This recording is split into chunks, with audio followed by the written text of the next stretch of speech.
Good morning, everybody. I hope everyone had a great weekend. This is my weekly market update for Monday, March 25th.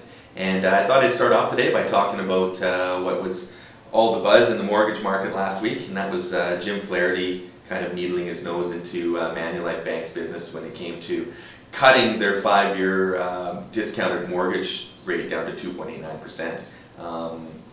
They ended up not cutting that rate down. I thought it was kind of interesting since the level that they were going to is really in line with many of the other lenders in the market right now. Even some of the other chartered banks. BMO's been at that level or below 2.99% now for a couple months, and so I thought that was kind of interesting, and it brought up a little bit of a point that I figured I'd relay to you guys this morning, and that is that a lot of the rules and some of the announcements coming through over the last few years are coming from different regulatory bodies that seem to have different roles within regulating the mortgage market out there. And as a result, we're getting layers and layers and layers of these different rules that a lot of people think apply to all the banks or all the different lenders, and that's just simply not the case.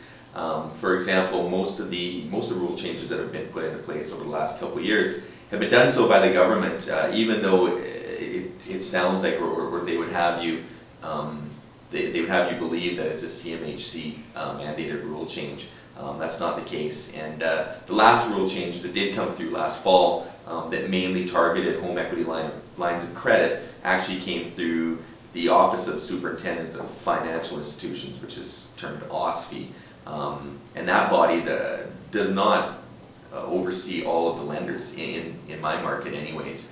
They're really just looking at federally mandated lenders, the chartered banks and so on, which is a big reason why when you deal with a broker like myself, or if you're shopping around your own mortgage, you'll find that different lenders have different sets of rules that they're following.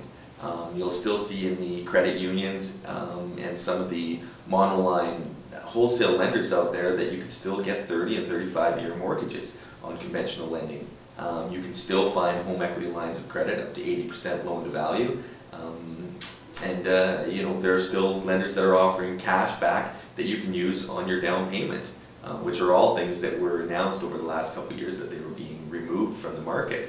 So I thought that was kind of important, and it's really kind of shone a light on why it's important to kind of do your homework or utilize someone like myself who has access to multiple products out there, so that you're not eliminating some of your options.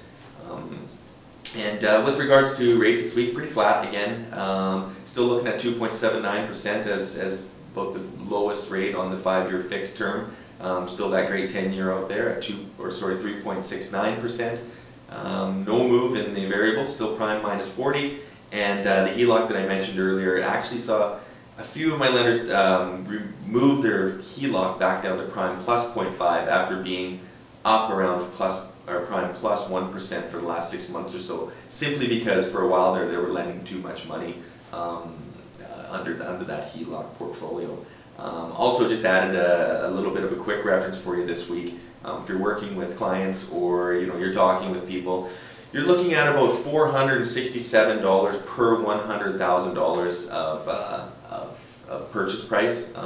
So if you're doing any quick calculations out there, maybe that might help. And that's based on a 25-year amortization. So geared towards the insured lending at 80% or more loan to value. So that's it for today, guys. I hope everyone has a great week out there. Please give me a call if you have any questions. Send me an email, and I'll see everyone again next month.